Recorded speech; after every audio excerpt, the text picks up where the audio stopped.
ஏன்னா தற்போது தமிழகத்திலே தேர்தல் களம் சூடுபிடிக்க ஆரம்பித்து விட்டது. அதற்கான முதல் அறிகுறி என்னவென்றால் அஇஅதிமுக சார்பிலே என்று தேர்தல் அறிக்கையின் முதல் கட்ட வாக்குறுதிகள் என்ற வகையில ஒரு அறிவிப்பை வெளியிட்டிருக்க. எப்பொழுதுமே தேர்தல் அறிக்கை என்பது ஒரே திட்டமாக தான் அறிவிப்பார்கள்.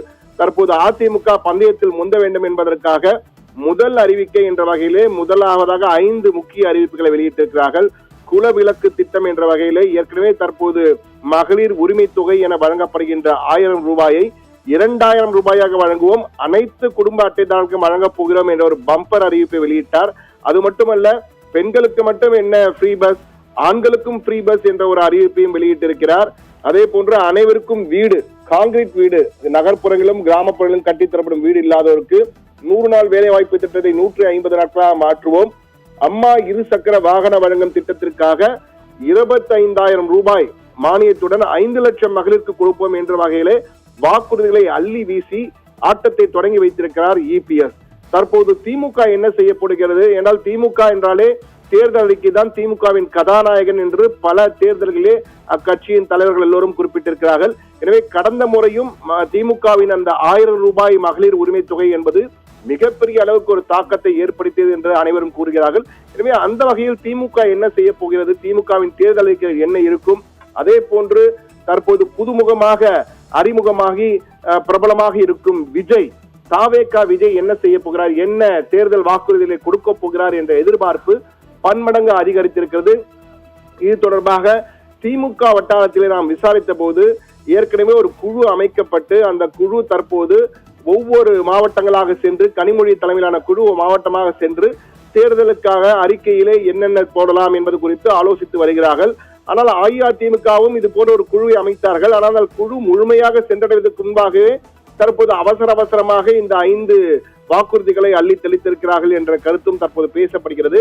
ஆனால் திமுகவை பொறுத்த மட்டிலே அந்த முழுமையான சுற்றுப்பயணம் முடிந்த பிறகு ஒரு அறிக்கை தயாரிக்கப்படும்.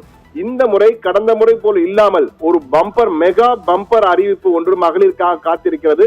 அது மட்டும் இல்லாமல் ஒவ்வொரு மாவட்டத்திற்கும் அந்தந்த மாவட்டத்திற்கான ஒரு தனிப்பட்ட ஒரு 5 வாக்குறுதிகளை நாங்கள் கொடுக்க போகிறோம். அந்த 5 வாக்குறுதிகளும் நிறைவேற்றும் வகையிலான வாக்குறுதிகளாக இருக்கும். மத்திய அரசை நாடாமல் மாநில அரசே செய்யக்கூடிய வாக்குறுதிகளாக இருக்கும் வகையிலே ஒவ்வொரு மாவட்டத்திற்கும் 5 வாக்குறுதிகள் என்ற வகையிலே ஒரு தேர்தல் அறிக்கை தற்போது தயாராகி கொண்டிருக்கிறது. அந்த மெகா பம்பர் அறிவிப்பு என்பது மகளிர் சுய உதவி தொழில் தொடங்குவதற்காக ஏற்கனவே சுய உதவி குழுக்கள், மகளிர் சுய உதவி குழுக்களை மிக சிறப்பாக தமிழகத்திலே நடத்தி கொண்டு வருகிறார்கள். எனவே அந்த வகையில் இல்லாமல் ஒவ்வொரு குடும்பத்திற்கும் ஒரு குடும்ப தலைவிக்கு ஒரு மூலதன பணமாக 30,000 ரூபாய் வழங்கலாம் என்ற வகையில 30,000 அல்லது 50,000 என்ற வகையில ஒரு திட்டத்தை ஆலோசித்து வருகிறார்களாம். எனவே அது பம்பர் அறிவிப்பாக இருக்கும் வகையில இருக்கும் என்றும், அந்த அறிவிப்பை தேர்தல் அறிக்கையின் போது தற்போது முதலமைச்சராகவும் திமுக தலைவராக இருக்கும் மு.க. ஸ்டாலின் அதிகாரப்பூர்வமாக அறிவிப்பார் என்ற வகையும் திமுக வட்டாரத்திலே பேசுகின்ற தகவல் கசிந்திருக்கின்றன. இது போன்ற பல அறிவிப்புகளை கொடுக்க இருக்கிறார்கள். அதே போன்று வேலை வாய்ப்புடன் கூடிய திட்டங்கள், வேலை வாய்ப்புடன் இளைஞர்களுக்கான புதிய திட்டங்களை அறிவிக்கப் போகிறார்கள் என்றும் கூறியிருக்கிறார்கள். எனவே திமுக தேர்தல் அறிக்கை நிச்சயமாக பலத்த எதிர்பார்ப்புகளை தற்போதே எழுப்ப ஆரம்பித்திருக்கிறது. இதே போன்று தாவேகா விஜய் அவர் என்ன செய்ய போகிறார் என்ற வகையிலே அவருடைய கட்சி வட்டாரத்தில் தலைமை தொடர்பு கொண்ட பொழுது வழக்கம் போல் விஜய் இன்னும் இது தொடர்பாக ஆலோசித்து வருகிறார். தேர்தல் பிரச்சார குழுவை அமைத்திருக்கிறார். ஆனால் தேர்தல் அறிக்கை தயாரிப்பதற்கான குழு இன்னும் அமைக்கப்படவில்லை. ஆனால் விஜய் சில திட்டங்களை வைத்திருக்கிறாராம். வழக்கம் போல் விஜய் தன் வழி தனி வழி என்ற வகையிலே பனையூரிலிருந்து முதன்முறையாக செய்தியாளர்களை சந்திக்கும் போது இந்த திட்டங்களை அறிவிக்க போகிறாராம். அது பிரஸ் மீட்டாக இல்லாமல் பிரஸ் பிரீஃபிங்காக இருக்கும். அதாவது அவர் செய்தியாளர்களிடம் ஒரு அறிக்கையை வாசித்து விட்டு செல்லக்கூடிய வகையிலே ஒரு விழா நடத்தப்பட இருக்கும். அந்த விழாவிலே விஜய் 4 முக்கிய திட்டங்கள், தமிழக மகளிருக்காக, இளைஞர்களுக்காக, முதியோருக்காக, குழந்தைகளுக்காக என 4 திட்டங்களை அறிவிக்க போகிறார் விஜய். அதற்கான திட்டங்களை விஜய் மனதில் வைத்திருக்கிறாராம்.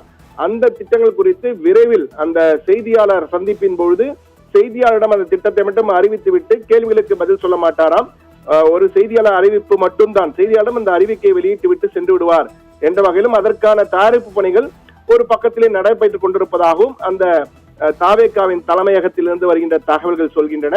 ஆனால் திமுகவை பொறுத்த மட்டிலே வழக்கம் போல் இந்த தேர்தலிலும் தங்களுடைய கட்சியின் கதாநாயகனாக இந்த தேர்தல் அறிக்கை இருக்கும் வகையிலே முழு மூச்சிலே அந்த முழு வீச்சில் தற்பொழுது அந்த தேர்தல் அறிக்கை தயாரிப்பு பணிகள் தொடங்கி இருக்கின்றன. சுற்றுப்பயணம் முழுமையாக முடிந்த பிறகு மாவட்டம் வாரியாக தேர்தல் வாக்குறுதிகள், ஒட்டுமொத்த மாநிலத்திற்கான வாக்குறுதிகள், பெண்களுக்கான வாக்குறுதிகள், இளைய தலைமுறைக்கான வாக்குறுதிகள் என பம்பர் வாக்குறுதிகளாக கொடுப்பதற்கு அவர்கள் திட்டமிட்டிருப்பதாகவும் தகவல்கள் தெரிவிக்கின்றன. எது எப்படி இருப்பினும் வரப்போகின்ற தேர்தல் நாம் தமிழரை பொறுத்தமட்டில் அவர்கள் இலவசங்களிலே பெரிய நம்பிக்கை இல்லாதவர்கள். எனவே அந்த வகையில் அவர்கள் என்ன சொல்ல போகிறார் என்பதையும் பொறுத்திருந்தான் பார்க்க வேண்டும். எது எப்படி இருப்பினும் வரப்போகின்ற சட்டமன்ற தேர்தல் அடுத்த 2 மாதங்களிலே இந்த அறிவிப்புகள் பெரிய பெரிய எதிர்பார்ப்புகளை தமிழக மக்களிடையே ஏற்படுத்தும் என்பதில் மாற்று கருத்தில்லை. ஏனா